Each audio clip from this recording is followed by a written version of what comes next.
couple more areas here. Fee structure. Now, I realize, again, we're generalizing, but most counselors I know charge by the hour, and the kind of coaching that I'm recommending is to charge by a retainer, more like an attorney or an accountant might. Now, I know accountants and attorney also charge by the hour, but they generally, if you have a big case with an attorney, they start off and you get a retainer. And they say, well, this is a big case, and I want you to have a big case with your clients. And so I recommend that you determine a price per month and say, okay, I'm going to charge you $500 a month or $1,000 a month. And I'll be available for you about 5 to 10 hours for $1,000 a month. Well, is it 5 or is it 10? Well, it depends. Depends on what you want. Depends how much you need. Well, yeah, but if you spend 5 hours with me, it's $200 an hour. If you spend 10 hours with me, it's $100 an hour. Well, I want to get by the hour stuff, though, because I think the service you provide people as a coach has nothing to do with a particular hour. Because I think sometimes in 1 hour, they will alter their life and never, ever be the same, and it's because you were there. And is that worth $20 or $50 or $100? Is that worth $300? Well, no, it's worth $1 million if they had it to pay. So there's no way that I know to assess the value of a particular hour. So what I want to do is to assess the value of the relationship and let them know that if they want to be in relationship with you, then it's going to be X amount a month or X amount a year. This coach that I worked with in Montreal, I worked with him for about 4 years, and he started working with me when he charged by the hour, and then it progressed to he started a retainer, and then when I left and no longer worked with him, he was charging people only by the year. People would come to him, they'd say, what's this service cost? He would say, it cost $18,000 a year. I know that seems like a lot, but it's Canadian. Which, of course, it's still quite a bit. But that's what his fee was. It's $18,000 a year. And, well, what do I get for that? I said, you get a new life. Yeah, but how much of you do I get? Probably about as much as you want. Yeah, but give me some range. Well, the range is, 100, 200 hours. Or I don't know, I'm making that up. I can't remember what his range was, but about this.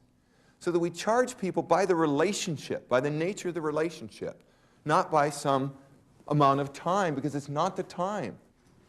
When I have clients, I'm with them all the time. I have a card in my box that I see every day, and it's got all my clients written on it, and I imagine them. I think of them. I visualize them. I have a photograph of every one of my clients, and I recommend you do this. Have a photo and post it so I can see them. How can I charge by the hour for that? This is a relationship. This is a whole gift per month, per year. And we're about done here. The distinction between counseling and coaching, the scope, once again, and now I'm getting on more thin ice because it's true that some counselors go and cover the whole thing, but often in counseling, the scope is the presenting issue and related aspects of life, period. In coaching, it's always all of life. In life coaching, that's what it is. We're working with people on their spiritual development, in their health, in their finances, working with people with their relationships, at work, at home, working with people on their sex life, on their fun and activity and enjoyment in life, on their travel, working with people about everything you can think of. Category of life?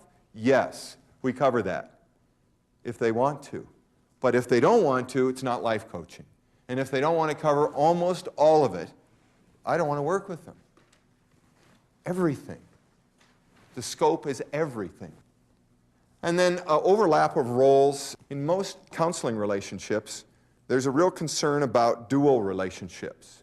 Most counselors will not counsel a relative or a friend or a coworker or a boss, and that's kind of like a coworker, or an employee.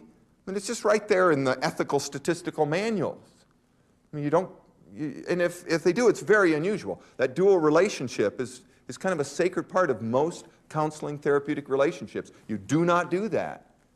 And if you're in a counseling relationship, you really be careful that you don't also get into a friendship, a work relationship, a love relationship, et cetera, et cetera. Those dual relationships are a no-no. In coaching, there's caution but no prohibition.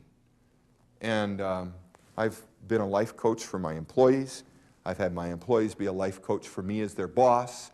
I've done a lot of coaching of my children. I've broken every rule in a counselor's handbook about dual relationships. And it's worked well.